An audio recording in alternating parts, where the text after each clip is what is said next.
I held off maybe how you would develop this. So let's say you find the perfect property that you can, it's an upgrowing area or an existing with some expansion in a market. You want to acquire the ground. You figure out so many acres works perfect, right? For this 55 and older community that really could go. Maybe you build something that has a transition between two communities that could be one ultimately one day, right? Or if the ownership on the one, you just have that. Ultimately, the goal is, I think, to build, if you can get the ground and build 55 and older, phase one, phase two, you still could rent. There's going to be a lot of people that will want to rent in those facilities, right? Yeah.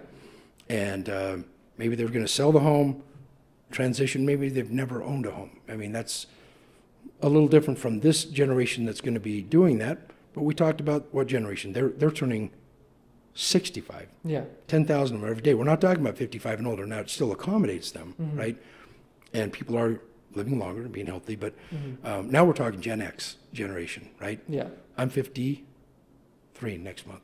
And so, hey, I could qualify to live in one of those here in a couple of years. Yeah. And some days that sounds pretty appealing to me. I've got a big yard and I mow. My wife does most of the mowing and taking care of it. But it's a lot of work to do that and to stay, a lot of work, right, to take care of that. So there's going to be that transition. But if you could get the 55 and older with the amenities, and then you still you're already creating your presence in the market. You're creating a name brand, a place that is high-end as far as reputation. That's what a lot of it comes down to. Hey, this is a perfect place to live. You really could come here and transition to each phase until you're there. Well, make sure you buy a little extra ground because like we said in the one opportunity zone, one of the things that's a huge problem, in fact, as you read more about this, you're going to also read the biggest problem is to staff these projects. If you go downtown, is there enough young people in that area that they don't have to travel? So I think it's going to be everywhere. I don't think there's going to be one that's like if you're out in the country, though I think that could be. There's some smaller rural communities, which is, let's face it, that is 80% of the population. That rural, maybe, but small town America is the majority of all the people. And so I think that over and over, what I'm reading is having a part of the facility, maybe behind it, that is now a traditional multifamily project, right? How many units could you build there? Well, you can definitely lease to anybody that could live there, but maybe a building or two, or just the one building that you build could staff. It could be for people that could lease. You could offer it as an incentive from the operating company to give them a discounted rent maybe, sign a long-term lease from the facility, so it would be the operating facility that would sign the long-term lease. It's a great business model, right? If you're trying to say, hey, I'm going to do this long-term lease, though we did talk about hotel rates and what that would be, but it would be an upside for the operating facility. They can offer that to their employees, give them a slight discounted rent or significant maybe to even get them there, because ultimately they're making their money on the care side. If they can't hire the people and have them there,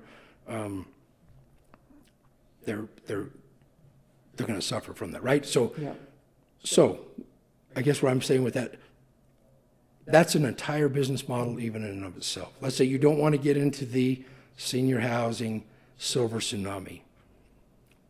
We've targeted and brought up this many times as even a business model for us that we're going to pursue is to have a facility close to, it wouldn't have to be right on site, but very close to where you could go to any of these operators, any of these companies, identify them, go to them and say, if we were to build a 28-unit project that could handle all of your staff, you sign a long-term lease, helps you get the financing. It's a great way to transition into this market. Yeah. You know, and you don't have to get into the multifamily, but it's a great way because the 55 and older senior living, you're providing for the workers to be Yeah. there.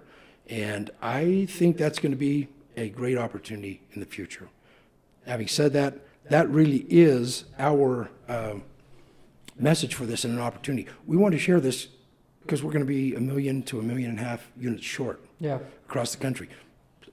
We want to make people aware of it. We're not worried about missing out on that. I think there's going to be, or, oh, hey, it's a secret.